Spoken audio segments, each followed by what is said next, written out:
களப்பிரர்கள் ஆட்சியில 300 ஆண்டுகள் தமிழ்நாட்டை அடக்கி ஆண்டார்கள். அந்த காலம் இருண்ட காலம் என்று வரலாற்றிலே சொல்லப்படுகிறது. அந்த இருண்ட காலத்தை மீட்டெடுத்த ஒரு மாபெரும் வீரர் கடுங்கோன் பாண்டியன். அதுபோல இன்றைக்கு தமிழ்நாட்டிலே ஒரு இருண்ட ஆட்சியை, ஒரு மக்கள் விரும்பாத ஆட்சியை, திமுக ஆட்சியை வீழ்த்துவதற்கு மாண்புமிகு பிரதமர் அவர்களுக்கு உறுதுணையாக மாண்புமிகு அண்ணன் இபிஎஸ் அவர்களும் வீழ்த்துவதற்காக 1500 ஆண்டுகளுக்கு முன்பு மீண்டும் இங்கே சரித்திரம் திரும்பி இருக்கிறது.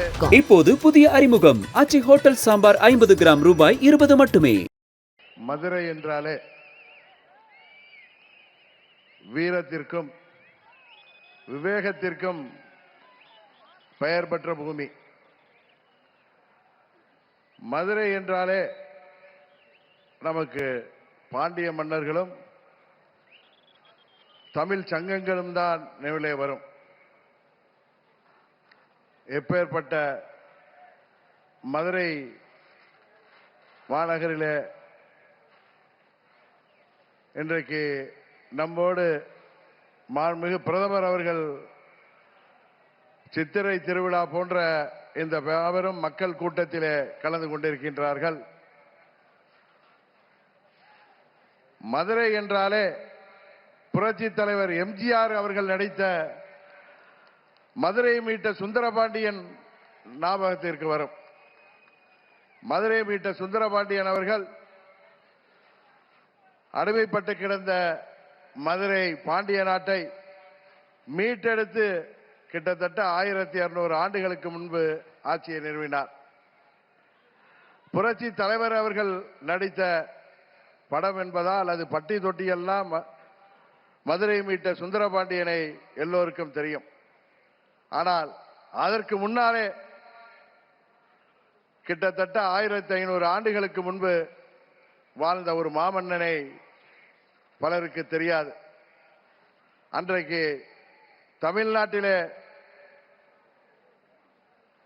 ஆட்சி செய்த களப்பிரர்கள் ஆட்சியில கிட்டத்தட்ட 300 ஆண்டுகள் சேர சோழ பாண்டியர்கள் ஆட்சி வீழ்ந்து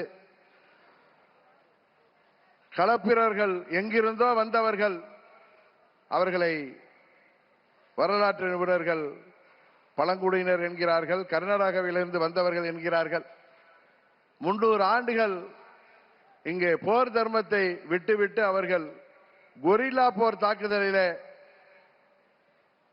இங்கே உள்ள ஆட்சியாளர்களை வீழ்த்தி 300 ஆண்டுகள் தமிழ்நாட்டை அடக்கி ஆண்டார்கள். அந்த காலம் இருண்ட காலம் என்று வரலாற்றிலே சொல்லப்படுகிறது. அந்த இருண்ட காலத்தை, அந்த களப்பிரர்களை முறியடித்து மதுரை தேசத்தை மீட்டெடுத்த ஒரு மாபெரும் வீரர் கடுங்கோன் பாண்டியன். அந்த கடுங்கோன் பாண்டியனாக நமது பாரத பிரதமர் அவர்கள் இங்கே நம்மோடு அமர்ந்திருக்கின்றார். அன்றைக்கு கடுங்கோன் பாண்டியன் அவர்களுக்கு பல்வேறு தளபதிகளும் போர் வீரர்களும் அவரோடு சேர்ந்து போரிட்டு மதுரை மீட்டார்கள். அதுபோல இன்றைக்கு தமிழ்நாட்டிலே ஒரு இருண்ட ஆட்சியை, ஒரு மக்கள் விரும்பாத ஆட்சியை, எங்கும் கொலை, எங்கும் ஊழல், எதிலும் ஊழல் என்று தமிழ்நாட்டிலே சட்டம் ஒழுங்கு இருக்கிறதா என்று அனைவரும் பயந்து கொண்டிருக்கின்ற ஒரு ஆட்சியை, கொலை கொள்ளை, 2 வயது பெண் குழந்தையிலிருந்து வயது முதிர்ந்த மூதாட்டி வரை இன்றைக்கு பாதுகாப்பு இல்லாத ஒரு ஆட்சியை, எங்கும் போதை, பட்டி தொட்டி எல்லாம் போதை என்று மாணவர்களும் இளைஞர்களும் பாதிக்கப்பட்டிருக்கின்ற ஒரு ஆட்சியில ஊழலை தவிர வேற ஒன்றும் இல்லை என்று இங்கே மக்கள் வருந்துகின்ற ஒரு ஆட்சியில, இன்னும் சொல்ல போனால் அனைத்து நிலை மனிதர்களும், அனைத்து நிலை மக்களும், விவசாயிகள் முதற்கொண்டு அனைத்து நிலை மக்களும் தெருவிற்கு வந்து போராடுகின்ற, தேர்தல் வாக்குறுதிகளை எல்லாம் நிறைவேற்றாத இந்த இருண்ட திமுக ஆட்சியை வீழ்த்துவதற்கு மாண்புமிகு பிரதமர் அவர்களுக்கு உறுதுணையாக நமது அனைத்து இந்திய அண்ணா திராவிட முன்னேற்ற கழகத்தின் பொதுச் செயலாளரும் எதிர்க்கட்சி தலைவருமாகிய மாண்புமிகு அண்ணன் இபிஎஸ் அவர்களும்,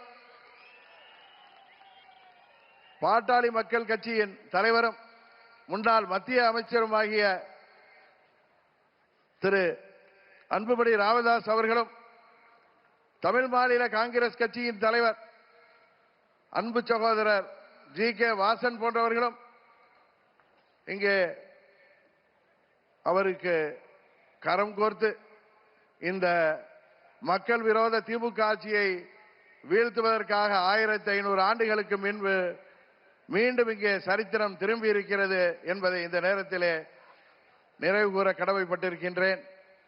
இன்னும் சொல்ல போனால் இன்றைக்கு இந்த திமுக ஆட்சியில எத்தனையோ ஊழல்கள், எத்தனையோ முறைகேடுகள் அவர்களால் மறைக்கப்பட்டாலும் அவையெல்லாம் இன்றைக்கு ஊடகங்கள் மூலம் வெளிவந்து கொண்டுதான் இருக்கின்றன என்பது எல்லோருக்கும் தெரியும். ஏழை எளிய மக்களை எப்படியாவது விலை கொடுத்து வாங்கிவிடலாம், எப்படியாவது மீண்டும் திமுக ஆட்சி அமைத்து அந்த குடும்பத்தின் வாரிசாகிய உதயநிதி ஸ்டாலினுக்கு முடிசூட்டி விடலாம் என்று தமிழ்நாட்டு முதல்வர் அவர்கள் கங்கணம் கட்டி கொண்டிருக்கின்றார். ஆனால் இந்த களப்பிரர் ஆட்சி போன்ற தமிழகத்தின் இருண்ட ஆட்சியாக விளங்குகின்ற திமுக ஆட்சியை உறுதியாக தேசிய ஜனநாயக கூட்டணி வெற்றி பெறும், அந்த திமுக கூட்டணி ஆட்சியை முடிவுக்கு கொண்டு வருவோம் என்று சொல்லி நாம் அனைவரும் ஒற்றுமையுடன் வருகின்ற தேர்தலிலே 234 தொகுதிகளிலும் நமது கூட்டணி வேட்பாளர்கள் வெற்றி பெற உழைத்திட வேண்டுமாய் பணிவன்போடு கேட்டு விடைபெறுகிறேன். நன்றி, வணக்கம்.